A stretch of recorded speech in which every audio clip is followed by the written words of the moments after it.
श्री गणेशाय नमः। राधे राधे बंधुओं, आज मैं आपको कार्तिक महात्म का 5वां अध्याय श्रवण करवाने जा रही हूँ।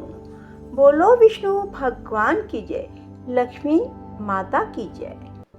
श्री कृष्ण गोविंद हरे मुरारी, हे नाथ नारायण वासुदेवा।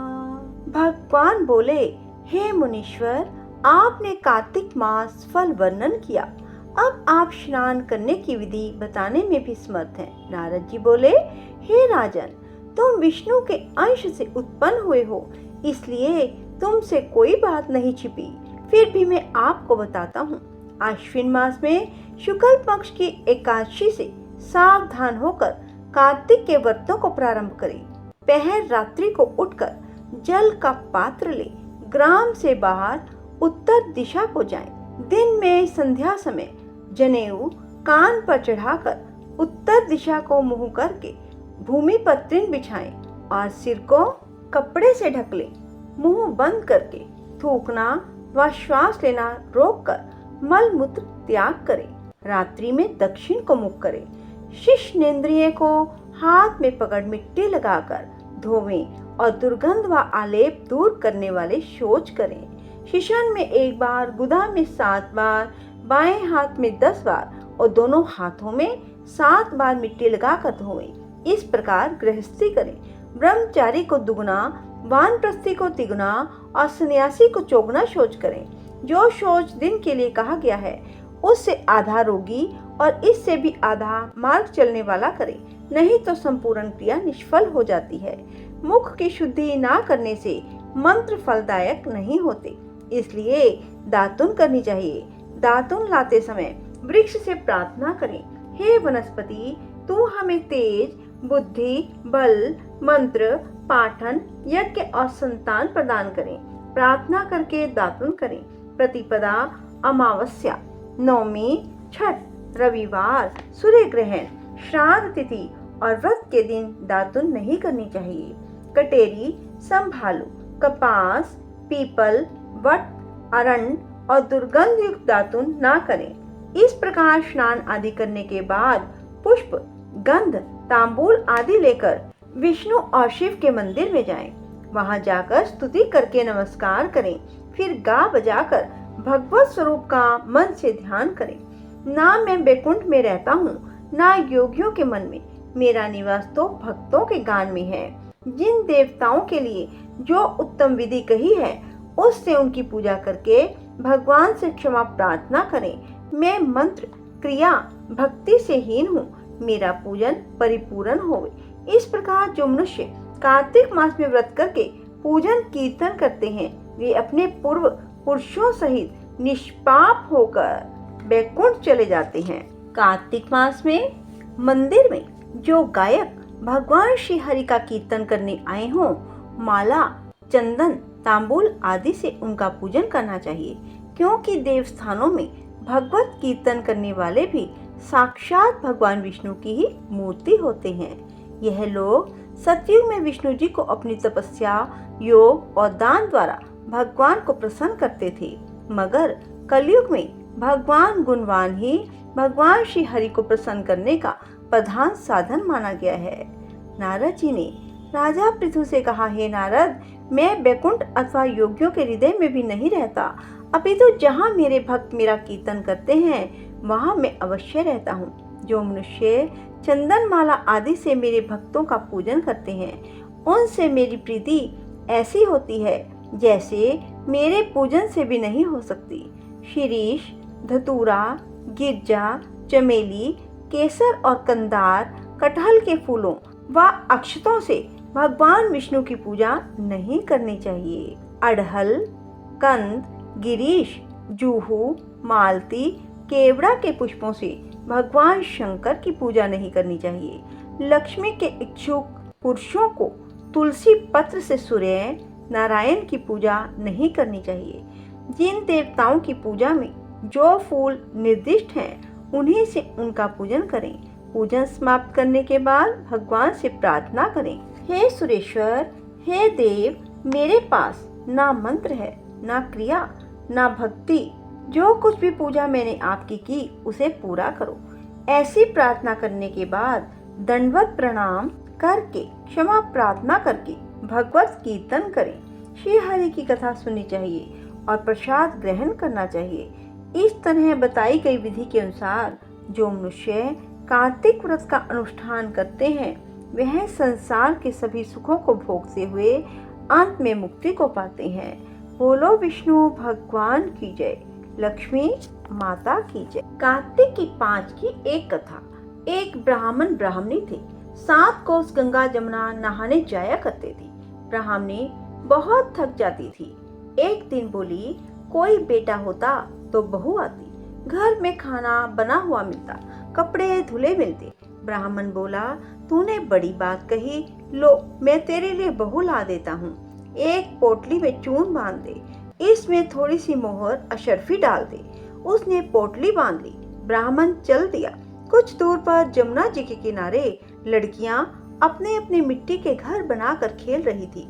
उसमें से एक बोली, मैं तो अपना घर नहीं बिगाड़ती, मुझे तो रहने को चाहिए। ब्राह्मण को वही लड़की मन भा गई। अपने मन में सोचने लगा, यही एक समझदार सी लड़की है। वह उसके पीछे पीछे हो लिया। जब वह घर पहुंची तो बोला, बेटी मैं भूखा हूँ, अपनी माँ से पूछ ले, मेरी 4 रोटी पो दे। कार्तिक का महीना है, मैं किसी के घर की रोटी नहीं खाता। मेरे पास यह चून है, अपनी माँ को दे दियो। अपनी माँ से कह दियो कि चून छान लेगी। लड़की बोली, अच्छी बात है बाबा।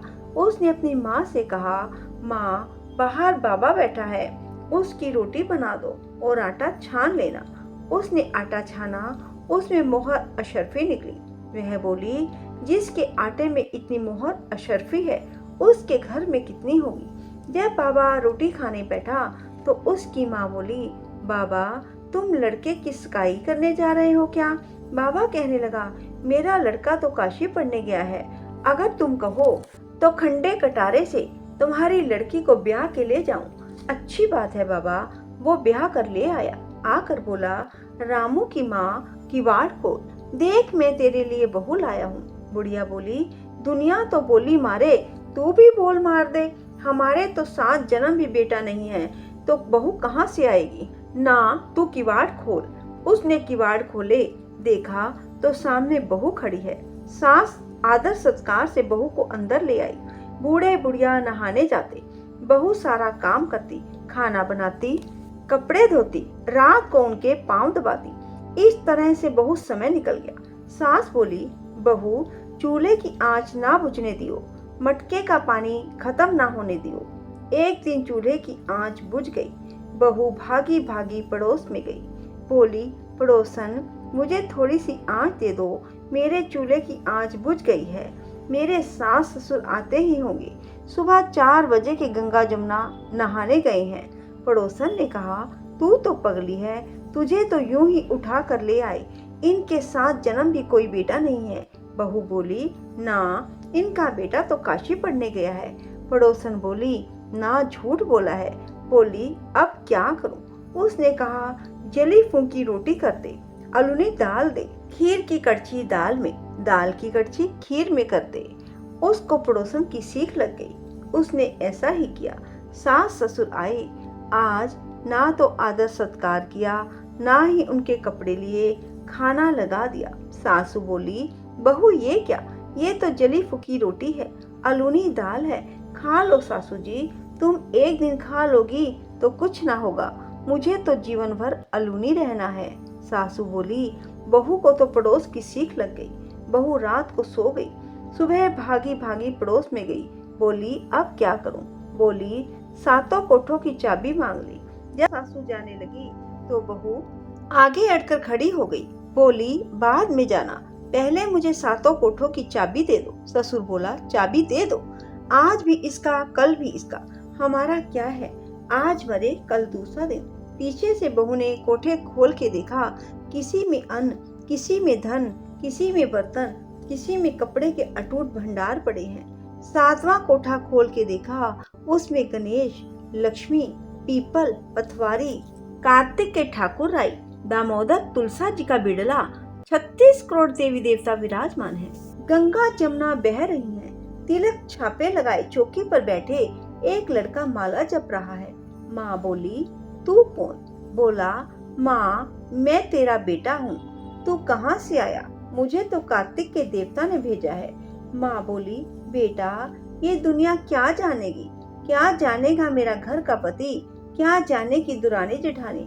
क्या जाने अगड़ बगड़ पड़ोसन कि तू मेरा बेटा है? उसने पंडित से पूछा तो वह बोला, परली पार पे बहू बेटा खड़े हो, इस पार बुढ़िया खड़ी हो, चाम की अंगिया पहने हो, छाती में से दूध की धार निकली, बेटे की दाढ़ी मूछ भीगे, पवन से गठजोड़ बंधे, सब जाने ये बुढ़िया का बेटा। उसने ऐसा ही किया। चाम की अंगिया फट गई, छाती में से दूध की धार निकली, बेटे की दाढ़ी मूछ भीगी, पवन पानी से बहू बेटे का गठजोड़ बंध गया। ब्राह्मण ब्राह्मणी बहुत खुश हुए। हे कार्तिक के ठाकुर राई दामोदर, कृष्ण भगवान जैसे उसे बहू बेटा दिए वैसे सब किसी को दियो, जैसी उसकी इच्छा पूरी की वैसे सब की करियो। कहते सुनते हुंकारा भरते को। बोलो कार्तिक मास की जय हो। बंधुओं, यदि आपको हमारी ये वीडियो पसंद आए तो इसे लाइक करने के साथ साथ शेयर अवश्य करें। कमेंट बॉक्स में राधे राधे लिखना ना भूलें ताकि आपको कथा श्रवण का पूर्ण फल प्राप्त हो सके। राधे राधे, जय श्री कृष्णा, धन्यवाद।